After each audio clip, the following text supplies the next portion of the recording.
সবাইকে আমন্ত্রণ। Clemon beyond the গ্যালারিতে হাজির হয়ে গেছি আমি রেজওয়ানুজ্জামান, আর আজকে আমাদের সঙ্গে অতিথি হয়ে আছেন সাবেক ফুটবলার বাংলাদেশের জাহিদ হাসান এমিলি। স্বাগত জানাচ্ছি আপনাকে। ধন্যবাদ। দর্শক, আপনারা জানেন যে মঙ্গল বুধ চ্যাম্পিয়ন্স লিগের ম্যাচ থাকে ইউরোপ জুড়ে, এবং শেষের দিকে চলে এসছে এই চ্যাম্পিয়ন্স লিগ। কে হবে ইউরোপের সেরা ক্লাব, সেই লড়াইয়ে গতকাল দ্বিতীয় সেমিফাইনাল ছিল। আমরা এই সপ্তাহের চ্যাম্পিয়ন্স লিগের দুটি সেমিফাইনাল বিশ্লেষণ করার চেষ্টা করব আমাদের অতিথির সঙ্গে।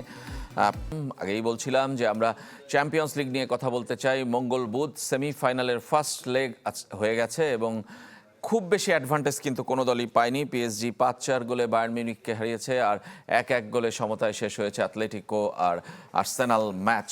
কে যাবে চ্যাম্পিয়ন্স লিগ ফাইনালে, সেই সমীকরণ মেলানোর চেষ্টা করব। আমাদের সঙ্গে আছেন জাহিদ হাসান এমিলি। আপনারাও চাইলে অংশ নিতে পারেন, ফোন করতে হবে স্ক্রিনে দেখানো নম্বরগুলোতে। এমিলি, খেলা নিশ্চয়ই দেখেছেন দুটো সেমিফাইনালি। একজনের ফেসবুক স্ট্যাটাস দিয়ে আমি আমাদের সকালের রিপোর্টটা করছিলাম, যে আসলে বলছে যে একটা যে পরিমাণ এক্সাইটিং থ্রিলার হয়েছে প্রথম সেমিফাইনাল, সেকেন্ডটা সেই তুলনায় কম হয়েছে। 1-1, যদিও বেশ কিছু ঘটনা আছে ভিতরে ম্যাচটাতে। যারা পুরোটা ম্যাচটা দেখেছেন তারা জানেন যে ঘটনাবহুল ম্যাচ এবং নাটকীয় কিছু ঘটনাও আছে। আপনার কাছে কেমন লেগেছে দুটো সেমিফাইনাল? একটা ওভারঅল ধারণা আগে প্রথমে পেতে চাই। যদি প্রথম ম্যাচটার কথা বলি, যেটা হলো যে এটা আমার কাছে মনে হচ্ছে যে one of the best match champions লিগের। কারণ আপনার যদি সেমিফাইনাল ম্যাচের যদি হিস্ট্রি দেখেন চ্যাম্পিয়ন্স লিগের, আমার কাছে মনে হয়েছে যে এটা রেকর্ড পরিমাণ গোল হয়েছে। 9 গোল একটা লিগের ম্যাচে গোল হয়নি কখনো। তো সেইখান থেকে বিবেচনা করলে ইটস ভেরি এক্সাইটিং গেম ছিল। এবং যেটা সত্যি কথা, আমি এর আগেও চ্যানেল 24-এ বলেছি যে মেসি রোনালদোরা যখন ইউরোপ থেকে চলে গিয়েছে তখন আসলে চ্যাম্পিয়ন্স লিগ দেখা কিন্তু মানুষ অনেকটাই কমিয়ে দিয়েছিল, স্পেশালি বাংলাদেশের পার্সপেক্টিভ থেকে। আমাকে যদি বলেন, কারণ আমি কমিয়ে দিয়েছিলাম, কারণ মেসি রোনালদো থাকা অবস্থা আসলে আমাদের চ্যাম্পিয়ন্স লিগের প্রতি অন্যরকম একটা ফ্যাসিনেশন ছিল। বাট রিসেন্টলি যদি আবার কিছু ম্যাচ দেখেন এইবারের চ্যাম্পিয়ন্স লিগের, আপনি যদি বার্সেলোনার ম্যাচগুলি দেখেন, বায়ার্ন মিউনিখের ম্যাচগুলি দেখেন, রিয়াল মাদ্রিদের বায়ার্ন মিউনিখের ম্যাচগুলি দেখেন, সেখানে কিন্তু প্রচুর গোল হয়েছে এবং এক্সাইটিং এবং এক্সাইটমেন্ট ছিল অনেক। তো সেই জায়গা থেকে যদি আপনি বায়ার্ন মিউনিখ এবং প্যারিসের ফার্স্ট লিগের ম্যাচটা দেখেন, ইট ওয়াজ দুর্দান্ত ম্যাচ, ফ্যান্টাস্টিক ম্যাচ। ম্যাচে কি ছিল না, সব কিছুই ছিল। হ্যাঁ, কারণ আমরা সবসময় জানি যে হোম অ্যান্ড অ্যাওয়ে ম্যাচে যারা অ্যাওয়ে ম্যাচ খেলতে যায় তাদের জন্য একটু ডিফিকাল্ট থাকে, বাট ওই ডিফিকাল্টের জায়গাটাও কিন্তু অনেকটা সহজ করে ফেলেছিল বায়ার্ন মিউনিখ। হ্যাঁ, তো প্যারিস সেন্ট জার্মেন আমরা জানি খুব হাই প্রেসিং খেলে, এবং বায়ার্ন মিউনিখ সবসময় ম্যানুয়েল নোয়ারকে দিয়ে খেলাটা স্টার্ট করে, সেই জায়গাটা কিন্তু একবারই করতে দেয়নি আপনি যদি দেখেন শুরু থেকে। এবং যেটা হয়েছে যে আর্লি গোল পেয়েছিল বায়ার্ন মিউনিখ, বাট এরপরে কিন্তু পুরো খেলাটাই কন্ট্রোল করেছিল প্যারিস সেন্ট জার্মেন। বাট আবারও খেলার মোমেন্টামগুলি কিন্তু আপনার সেকেন্ড হাফে যদি দেখেন, সেখানে কিন্তু বায়ার্ন মিউনিখ খেলাটা কন্ট্রোল করেছে। কারণ একটা সময় কিন্তু 5-2 গোলে পিছিয়ে ছিল আপনার বায়ার্ন মিউনিখ, সেখান থেকে 5-4 গোলে খেলাটা 5-4 গোলে খেলাটা শেষ করেছে। এখন তাদের আবার হোম ম্যাচ রয়েছে। সব কিছু মিলিয়ে আমার কাছে মনে হয় যে দুইজন কোচের বড় খেলা হচ্ছে, যদিও ভিনসেন্ট কোম্পানি ডাগআউটে ছিলেন না। এইটা একটা আবার বড় সেটব্যাক ছিল আপনার, আর ব্যাট সেটব্যাক ছিল। ইউএফএ রুলস অনুযায়ী, মানে চ্যাম্পিয়ন্স লিগের রুলস অনুযায়ী তিনি কিন্তু কোনো কন্ট্যাক্টও করতে পারেননি। তারপর আমার কাছে মনে হয় বেশ ভালোভাবে সামাল দিয়েছে তাদের ইন্টারিম যে অ্যাসিস্ট্যান্ট কোচ ছিল। তো সেই জায়গা থেকে আমি বলবো যে লুইস এনরিকের ব্যাপারে একটু কথা বলতে হয়। সেটা হলো যে দেখেন, চ্যাম্পিয়ন্স লিগ জেতার জন্য কিন্তু প্যারিস সেন্ট জার্মেন বিগত দিনে কিন্তু সব প্লেয়ারকেই কিন্তু তাদের দলে ভিড়িয়েছিল, নেইমার থেকে শুরু করে মেসি, কিলিয়ান এমবাপ্পে, কাউকেই কিন্তু বাদ দিইনি। বাট ওই সময়টা কিন্তু তারা আসলে চ্যাম্পিয়ন্স লিগ জিততে পারেনি। বাট রিসেন্টলি লুইস এনরিকে যাওয়ার পর আসলে দলটাকে এমনভাবে আসলে নার্সিং করেছে এবং প্লেয়ারদেরকে আসলে মাঠের পারফরমেন্স এমনভাবে ইমপ্লিমেন্ট করেছে। আপনি যদি দেখেন দলের স্ট্রেংথ যদি দেখেন, সেখানে হয়তো আমরা অনেক বড় নামী প্লেয়ার পাবো না, বাট আপনি যদি দেখেন সব প্লেয়ারের পারফরমেন্স যদি আপনি দেখেন, ম্যাচ রেটিং দেখেন, দুর্দান্ত। হ্যাঁ, তো সেই জায়গা থেকে আমি বলবো যে লুইস এনরিকে আসলে মানে তার কৌশলগুলি আসলে প্লেয়াররা এমনভাবে অ্যাডাপ্ট করেছে, যেটা আমার কাছে মনে হচ্ছে যে ইমপ্লিমেন্ট করেছে মাঠে এত সুন্দরভাবে, যেটাই কিন্তু তার ধারাবাহিকভাবে ব্যাক টু ব্যাক দুইটা ফাইনাল কিন্তু তাদের সামনে রয়েছে। একটাতে চ্যাম্পিয়ন হয়েছে এবং এটাও কিন্তু অলমোস্ট সে এক পা দিয়ে রেখেছে। তারপরেও যেহেতু ম্যাচ এগেনস্ট বায়ার্ন মিউনিখ, এটা বলা এই মুহূর্তে মুশকিল, কারণ তাদের আর একটা ম্যাচ রয়েছে নেক্সট উইকে। ব্যাক টু ব্যাক চ্যাম্পিয়ন হওয়াটা খুব কঠিন। রিয়াল মাদ্রিদ ছাড়া খুব সাম্প্রতিক সময় আমরা কাউ দেখিনি। মানে বাট প্যারিস সেন্ট জার্মেন যেটা করে দেখিয়েছে, আমি যেটা বললাম যে তারা তো আসলে একটা সময় আপনি যদি দেখেন তাদের প্রেসিডেন্ট প্রচুর পয়সা কিন্তু ইনভেস্ট করেছে, বাট চ্যাম্পিয়ন্স লিগ জিততে পারেন। বাট লুইস এনরিকে আপনি যদি দেখেন দলটাকে লাস্ট ইয়ার চ্যাম্পিয়ন্স লিগ জিতিয়ে সেইবার আবার একটা ফাইনালের সামনে দাঁড়িয়ে রয়েছে। এটা তো আসলে আপনি যদি বলেন এটা তার ক্রেডিট তাকে দিতেই হবে, অবশ্যই দিতে হবে। টাকা দিয়ে আসলে কেনা যায় না, এক্স্যাক্টলি। তো সেখান থেকে আমি বলবো যে প্যারিস সেন্ট জার্মের যে খেলার সিস্টেমটা যদি দেখেন, আপনি দেখেন ফার্স্ট হাফে যেটা তারা শুরুটা করেছে, যেটা বললাম যে বায়ার্ন মিউনিখ সবসময় কিন্তু চেষ্টা করে যে একদম শুরু থেকে বিল্ড আপ করাবে, সেই জায়গাটা কিন্তু তারা নষ্ট করেছে। এবং আমার মনে হয় যে ওইখান থেকে প্রেস করে করে কিন্তু তারা ম্যাক্সিমাম গোলগুলি কিন্তু করেছে এবং স্পেশালি ওসমান ডেম্বেলে কথা বলতে হয়। আপনি যখন বার্সেলোনায় যখন ওসমান ডেম্বেলে খেলতো আর এখন খেলা প্যাটার্নটা দেখেন, হ্যাঁ অনেক চেঞ্জ আছে তার খেলাতে এবং he is very experience right now. হ্যাঁ খেলাটা রিড করতে পারে এবং কখন কোন সময় কোন পজিশনে যেতে হবে খেলা মোমেন্টামটা ধরে কিন্তু সে তার ফুটবলটা খেলে। তো ওই জায়গা থেকে আমি বলবো যেটা কিন্তু পুরোটাই ক্রেডিট আপনি দিতে হবে লুইস এনরিকের, কারণ একজন ভালো প্লেয়ারের খেলাটাকে আপনি কিভাবে ইমপ্লিমেন্ট করে সেটা মাঠের ভিতরে তার কাজগুলি সহজ করবেন সেটা কিন্তু কোচ ধরিয়ে দিতে পারে। তো সেই জায়গা থেকে আমি বলবো যে লুইস এনরিকে দুর্দান্ত করছে। At the same time Bayern মিউনিখের কথা যদি বলি, বায়ার্ন যেটা করেছে, বায়ার্নের আসলে 5-2 গোলে পিছিয়ে থাকার পরে তারা কিন্তু আসলে দেখবেন যে তারা কিন্তু কখনোই কিন্তু আর পিছনের দিকে দেয় না, তারা কিন্তু অল আউট খেলেছে। ডিফেন্সের সিকিউরিটি ছিল না, তারা কিন্তু ম্যাক্সিমাম টাইম অ্যাটাক করেছে এবং সেখান থেকে কিন্তু তারা সাকসেস হয়েছে। এবং স্পেশালি যদি উপমেকানোকে দেখেন, সেন্টার ব্যাক থেকে ম্যাক্সিমাম সময় কিন্তু সে উপরের দিকে খেলেছে, স্পেশালি হাফ লাইনের উপরে গিয়ে খেলেছে বিকজ তাদের গোল করতে, এবং সেটার জায়গাতে কিন্তু তারা সাকসেস হয়েছে। মানে এবং এক গোলের ডিফারেন্স আসলে খুব বেশি কিছু না, খুব মানে বেশি না, এই কারণেই তারা হয়তোবা নিজের মাঠে পরের রাউন্ডটা আশা নিয়েই নামতে পারবে। এক্স্যাক্টলি। তো সেই জায়গা থেকে আমি বলবো যে কৌশলের দুই জায়গা থেকে আসলে দুই কোচের যে প্ল্যানগুলি ছিল প্লেয়াররা আসলে বেশ ভালোভাবে এক্সিকিউট করেছে। আমরা আরো বিশ্লেষণ ডিপে যেতে চাই, কিন্তু তার আগে একটু সেকেন্ড সেমিফাইনাল গতকালেরটা একটু যদি বলেন, আতলেটিকো আর আর্সেনাল। মানে দুই দলই, আতলেটিকোকে আমার কাছে মনে হয়েছে যে একটু ডিফারেন্ট। আতলেটিকোকে আমরা সবসময় জানি রক্ষণাত্মক খেলে কিংবা একটু কৌশল ডিফেন্সিভ ফুটবল খেলে, সেই জায়গাটায় কালকে আমাকে মনে হয়েছে সেকেন্ড হাফে স্পেশালি খুব বেশি অ্যাটাকিং তারা খেলেছে। অবশ্যই, এটা তো আমি যেটা বললাম যে চ্যাম্পিয়ন্স লিগে হোম অ্যাডভান্টেজ যদি নিয়ে আপনি অ্যাওয়ে ম্যাচে যেতে পারেন, এটা কিন্তু একটা বড় সুবিধা, স্পেশালি অ্যাথলেটিকো মাদ্রিদের জন্য, কারণ তাদের ডিফেন্সিভ কৌশলগুলি এত সুন্দর। তারা যদি এখান থেকে একটা অ্যাডভান্টেজ নিতে পারতো, অ্যাওয়ে ম্যাচে গিয়ে হয়তো তারা তাদের ডিফেন্সিভ যে একটা বড় হোল্ড রয়েছে সেটা হয়তো সেখানে ইমপ্লিমেন্ট করতে পারতো, যার কারণেই দেখবেন যে তারা ম্যাক্সিমাম অ্যাটাকিং খেলেছে স্পেশালি সেকেন্ড হাফে।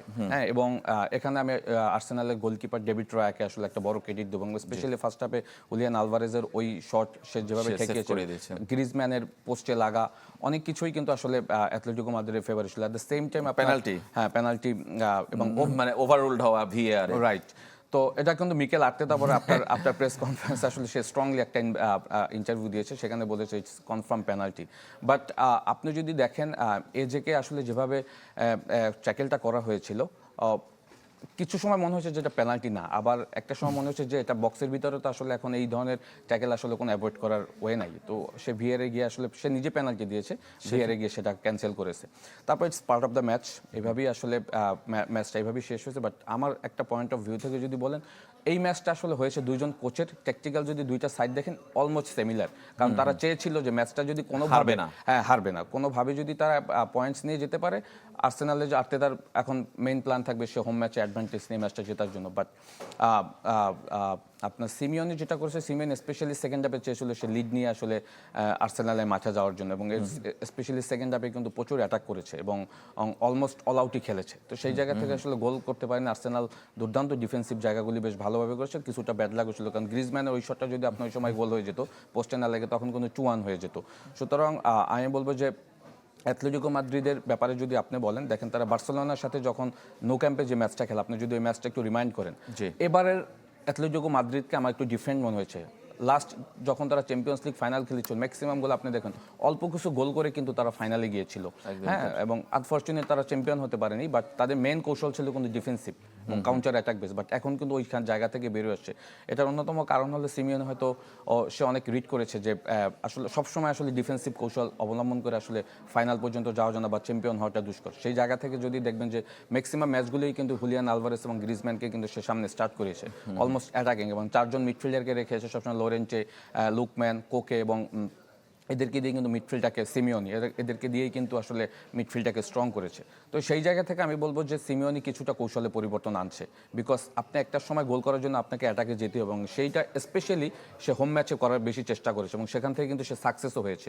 যদিও আনফর্চুনেট আর্সেনালের সাথে ম্যাচটা সে জিততে পারেনি, তারপরও এও ম্যাচে হয়তো সবাই আমরা ধরে নিয়েছি যে আর্সেনালের অ্যাডভান্টেজ থাকবে। বাট অ্যাথলেটিকো মাদ্রিদ এই মুহূর্তে যে ফর্মে রয়েছে, স্পেশালি হুলিয়ান আলভারেস, পিছন থেকে মিডফিল্ডাররা যেভাবে আসলে সাপোর্ট দিচ্ছে, সেইখান থেকে কিন্তু আর্সেনালের জন্য অতটা ইজি হবে না। আর্সেনালের হোম ম্যাচে হোম ম্যাচে অতটা ইজি হবে না যতটা আমরা ধরে নিয়েছি যে হয়তো হোম ম্যাচে আর্সেনাল অ্যাডভান্টেজ পাবে, বিকজ এও ম্যাচেও কিন্তু অ্যাথলেটিকো মাদ্রিদের এই চ্যাম্পিয়ন্স লিগের রেকর্ড অনেক ভালো। তো সেই জায়গা থেকে আমি বলবো যে এই ম্যাচটাও কিন্তু কিছুটা হলেও আমাদেরকে একটু বোরিং লেগেছে, বিকজ ফার্স্ট লিগে এতগুলো গোল হয়েছে, বাট খেলার ভিতরে কিন্তু অনেক ইন্টেন্স ছিল। হ্যাঁ, হয়তো আমরা দেখতে একটু খারাপ লেগেছে যে আমরা হয়তো ফার্স্ট লিগে 9 গোল হয়েছে ফার্স্ট ম্যাচে, সেকেন্ড লিগেও তো হয়তো সেকেন্ড ম্যাচে হয়তো অনেক গোল হবে, বাট দুইটা টিমের যদি আপনি টেকটিক্যাল এভিলেশন যদি মাঠের পারফরমেন্সে দেখেন, সেখানে কিন্তু অলমোস্ট সেম ছিল যে আমরা কোনোভাবে আসলে পয়েন্ট হারাবো না, হ্যাঁ, ম্যাচ স্ট্রেট কেউ হারবো না। তো সেই জায়গা থেকে কিন্তু কৌশলগত পরিবর্তনের কারণে আমার কাছে মনে হচ্ছে দুটো দল কিছুটা হলো সেফ সাইড ফুটবল খেলেছে। দুই সেমিফাইনালের পরে কি মনে হচ্ছে যে আপনার দৃষ্টিতে কে এগিয়ে থাকবে, মানে পরের ম্যাচটা বায়ার্নের হোম ম্যাচ, আর্সেনালের হোম ম্যাচ? এখন চ্যাম্পিয়ন্স লিগের এই সময় এসে আসলে ম্যাক্সিমাম খেলাগুলি আসলে ট্যাকটিক্যাল হয়ে যায়, এবং আপনি যদি দেখেন কোচদের আসলে গেম প্ল্যানগুলি আসলে কিছুটা পরিবর্তন আসে। Home and away match, home ম্যাচে আপনি একরকমের খেলবেন, অ্যাওয়ে ম্যাচে গিয়ে আবার আর রকমের খেলবেন। আপনি যদি প্রথম গ্রুপের প্রথম ম্যাচটা নিয়েই কথা বলি, বায়ার্ন মিউনিখ এবং প্যারিস, তারা অ্যাওয়ে ম্যাচে যেটা হবে যে লুইস এনরিকে কিন্তু অ্যাওয়ে ম্যাচের রেকর্ড ভালো। লিভারপুলের সাথে যদি দেখেন, ফার্স্ট লিগে তারা হোমে 2 গোলে জিতেছে, অ্যাওয়ে ম্যাচেও গিয়ে 2 গোলে জিতেছে। হ্যাঁ, লিভারপুল আনফিল্ডের মতো জায়গায় গিয়ে সে কিন্তু কোনোভাবেই কিন্তু সে 2 গোলে অ্যাডভান্টেজ থাকার পরেও কিন্তু সে কোনোভাবেই কিন্তু তার টিমকে নিচে নামিয়ে খেলেনি, বরং মোর অ্যাটাকিং খেলেছে। সো প্যারিস সেন্ট জার্মেনের স্ট্রং পয়েন্ট হয়েছে যে তাদের সামনের দিকে যে প্লেয়াররা খেলছে, they all are very young এবং খুব হাই ইন্টেন্সিটি, খুব হাই প্রেসিং ফুটবল খেলে, যে বল লস করার সাথে সাথে কাউন্টার প্রেস করে ওখান থেকে অ্যাটাকটা বিল্ড আপ করে। এবং আপনি যদি দেখেন যে বায়ার্ন মিউনিখে যেটা হয়েছে যে তারা তাদের যে 2 সেন্টার ব্যাক সে তা এবং উপমেকানো, হ্যাঁ, ওই জায়গাটা হয়তো আমার কাছে মনে হয় যে সেকেন্ড লিগে গিয়ে হাই প্রেসিং করার চেষ্টা করবে, এবং তারা হয়তো চেষ্টা করবে ফার্স্টের দিকে যদি একটা গোল করে এটাকে 2-0 তো করতে পারে, বিকজ অ্যাডভান্টেজ থাকে। বাট বায়ার্ন মিউনিখ যেটা করবে যে তারা কিন্তু শুরু থেকেই আমার কাছে মনে হয় যে গোল করার জন্য তাদের যে প্ল্যানটা থাকবে সেইটা করবে, কারণ ফার্স্ট 15 to 20 মিনিটসে গোল দিয়ে ফেলতে পারলে কিন্তু প্যারিস সেন্ট জার্মেনি আবার প্রবলেম, একটা বিপদে পড়ে যাবে, কারণ হোমের তো একটা বড় অ্যাডভান্টেজ রয়েছে। এবং বায়ার্ন মিউনিখ এই সিজনে যদি তাদের হোমের রেকর্ড দেখেন, দুর্দান্ত, হ্যাঁ, দুর্দান্ত রেকর্ড, এবং তারা অলরেডি কিন্তু লিগ চ্যাম্পিয়ন হয়ে গিয়েছে। তো সেই জায়গা থেকে আমার বলবো যে এই কনফিডেন্টটা তো তাদের জন্য কাজ করবে। এবং তাদের সামনের দিকে যদি 3 জন প্লেয়ারকে দেখেন, স্পেশালি বায়ার্ন মিউনিখের হ্যারি কেইন, অলিস এবং আপনার লুইস দিয়াস, মানে দে আর মানে আউটস্ট্যান্ডিং। স্পেশালি লুইস দিয়াস, যদি লাস্ট ম্যাচ লুইস দিয়াস এবং অলিস, আমি এর আগেও বলেছি যে বায়ার্ন মিউনিখ একটা সময় রিবেরি এবং রোবেনরা যেভাবে আসলে ডমিনেট করেছে, আমার কাছে মনে হচ্ছে লুইস দিয়াস এবং মাইকেল অলিস সেম প্যাটার্নটা দেখাচ্ছে। সো এই দুজন প্লেয়ারকে আসলে কীভাবে হ্যান্ডেল করবে প্যারিস সেন্ট জার্মেন, এটা আসলে খুব ইম্পর্টেন্ট, কারণ এই দুজন প্লেয়ারই কিন্তু খেলার, আর আপনি যদি রিয়াল মাদ্রিদের সাথেও দেখেন, অলিস এবং 6 মিনিটের ব্যবধানে কিন্তু খেলাটা চেঞ্জ করে দিয়েছিল অলিস এবং আপনার লুইস দিয়াস। তো সেই জায়গা থেকে এই দুজন প্লেয়ারকে আসলে এবং হ্যারি কেইন তো রয়েছেই, দুর্দান্ত ফর্মে রয়েছে। তো সেই জায়গা থেকে এটা তো কিছুটা ডিফিকাল্ট হবে আপনার পিএসজির জন্য। আপনি এখানে বায়ার্নকে এগিয়ে রাখবেন? হোম ম্যাচে অবশ্যই বায়ার্নকে এগিয়ে রাখতে হবে, বিকজ একটা আমরা সবসময় চিন্তা করি যে প্যারিস সেন্ট জার্মেন অনেক হাই প্রেসিং খেলে, গোল করার জন্য অনেক ম্যাচ উইনিং প্লেয়ার রয়েছে, বাট ওই জায়গা থেকে যদি একটু সরে গিয়ে যদি আপনি বায়ার্ন মিউনিখের হোম ম্যাচের রেকর্ড দেখেন, কারণ এটা ইজ ভেরি ইম্পর্টেন্ট, রেকর্ড অনেক সময় অনেক কিছু কিন্তু ভেরি করে। তো সেই জায়গা থেকে বায়ার্ন হোম ম্যাচের জন্য কিন্তু অনেকটাই এগিয়ে থাকবে আমি বলবো। সেকেন্ড সেমিফাইনালের সেকেন্ড লেগটা কি হবে, মানে আর্সেনাল এবং আতলেটিকো মাদ্রিদ, সেটা আমরা একটু জানবো আপনার কাছ থেকে একটা ছোট্ট বিরতি থেকে ফিরে আসার পর। ক্লেমন বিয়ন্ড দ্য গ্যালারিতে আমাদের সঙ্গেই থাকবেন, ফিরছি একটু পরে।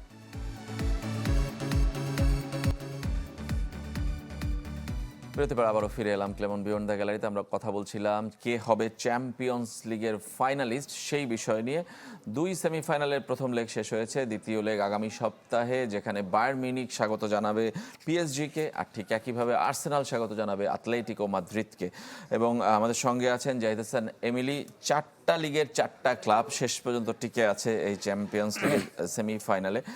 সেকেন্ড সেমিফাইনাল নিয়ে কথা বলার আগে একটু জানতে চাই যে এবারের চ্যাম্পিয়ন্স লিগে কি আপনার মনে হয়েছে যে আসলে বেস্ট টিমগুলাই এখন পর্যন্ত টিকে আছে, মানে কাউকে কি আপনি মিস করছেন কিনা? না, পারফরমেন্সের জায়গা থেকে তো অবশ্যই বেস্ট টিমরা আসছে, হ্যাঁ, কারণ বার্সেলোনার জন্য হয়তো আমরা একটু খারাপ লাগছে, কারণ তারা ব্যাক টু ব্যাক 2টা ম্যাচে 2টা রেড কার্ড হয়েছিল, আপনি যদি মনে থাকে। তো সেকেন্ড ম্যাচে যদি এরিক গার্সিয়ার ওই রেড কার্ডটা না হতো, হয়তো ম্যাচের রেজাল্ট অন্যরকম হতে পারতো। কিন্তু ফার্স্ট লিগে যখন আপনি দেখেন রেড কার্ড হওয়ার পর ওইখান থেকেই কিন্তু গোল কনসিড করে ফ্রি কিকে হুলিয়ান আলভারেজের।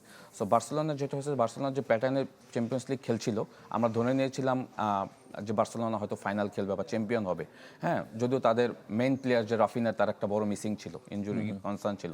সেই জায়গাটা থেকে আমার কাছে মনে হয় যে বার্সেলোনা হয়তো ডিজার্ভ করতে এই পর্যন্ত, হ্যাঁ, কারণ অ্যাথলেটিকো মাদ্রিদ বেটার ফুটবল খেলে আসছে, বাট কিছু জিনিস হয়তো আমার কাছে মনে হয়েছে যে বার্সেলোনা ফরে ছিল না। এবং চ্যাম্পিয়ন্স লিগ জিততে গেলে সামটাইমস ইউ নিড লাক, হ্যাঁ, আপনাকে লাক লাগবেই, যেটা আমার কাছে মনে হয় কিছুটা অ্যাথলেটিকো মাদ্রিদের ছিল ভালো ফুটবল খেলার সাথে সাথেই, যেটা বার্সেলোনার সাথে ছিল না। রাফিনার ইনজুরি, ওই ব্যাক টু ব্যাক 2টা ম্যাচের রেড কার্ড, এবং তারপরেই কিন্তু ম্যাচ থেকে হারিয়ে যাওয়া। সো বার্সেলোনা ছাড়া আমি আসলে বাকি দলগুলি আমার কাছে মনে হয় যে প্রপারলি আসছে, এবং রিয়াল মাদ্রিদ হয়তো আমরা ধরে নিব যে মানে হয়তো চিন্তা করেছিলাম যে চ্যাম্পিয়ন্স লিগে রিয়াল মাদ্রিদ আসলে অন্যরকম পারফরমেন্স করে, বাট লিগের পারফরমেন্স যদি দেখেন লা লিগাতে, সো ওই পারফরমেন্স যদি দেখেন এবং চ্যাম্পিয়ন্স লিগের দুইটা পারফরমেন্স মিলিয়ে আসলে আমাকে প্রায় একই রকমই, সিমিলার ছিল। similar সেই ছিল। জায়গা থেকে আসলে বায়ার্ন মিউনিখ, তো এই সিজনে যদি পারফরমেন্স দেখেন ওভারঅল, প্যারিস সেন্ট জার্মেন লিগেও কিন্তু এখন পর্যন্ত তারা চ্যাম্পিয়ন কনফার্ম করতে পারেনি।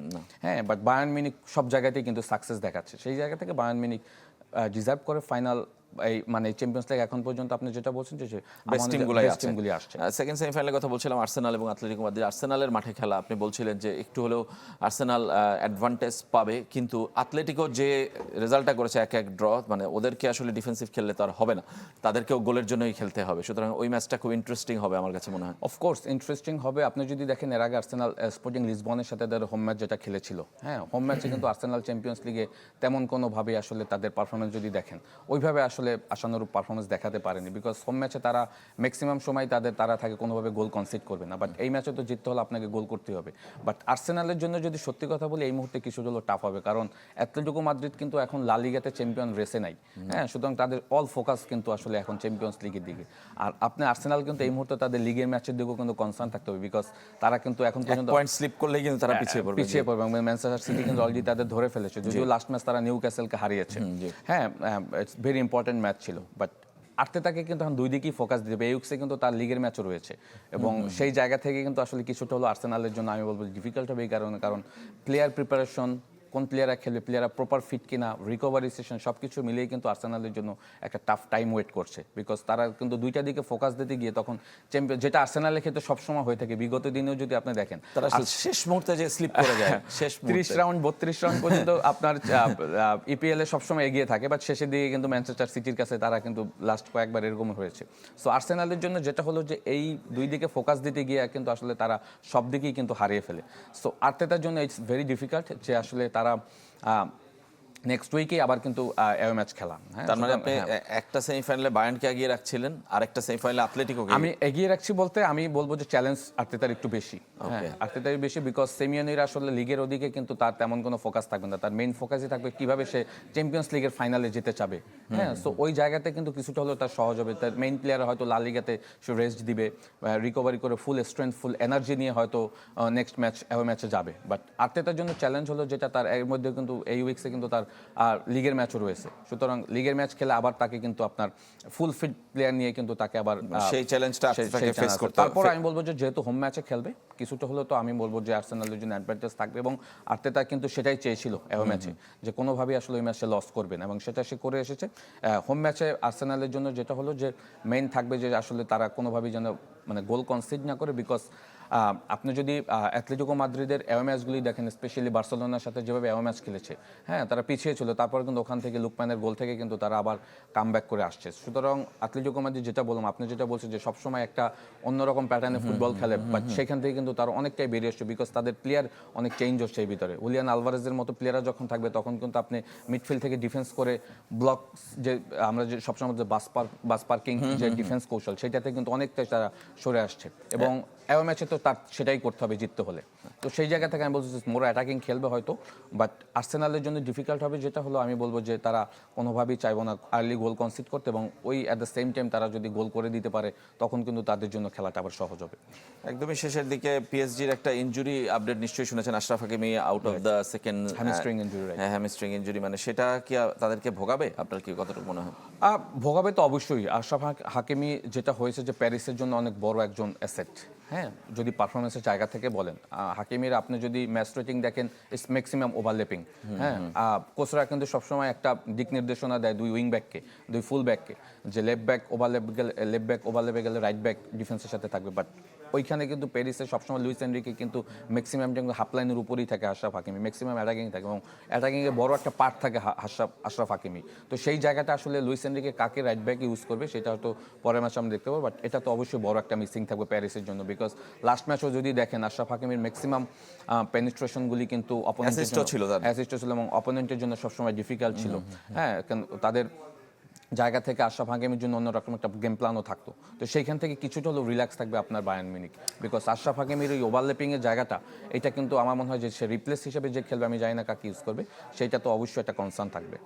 ধন্যবাদ আপনাকে জাহিদ হাসান এমিলি। আমাদের সময় শেষ। এই সপ্তাহ যেমন জমজমাট ছিল চ্যাম্পিয়ন্স লিগের কারণে ইউরোপিয়ান ফুটবল, বিশ্বকাপের আগে আরও কয়েকটা সপ্তাহ আমরা এই সুযোগ পাবো, আরেকটা চ্যাম্পিয়ন্স লিগের সেমিফাইনালের রাউন্ড পাবো এবং সবশেষে ফাইনাল।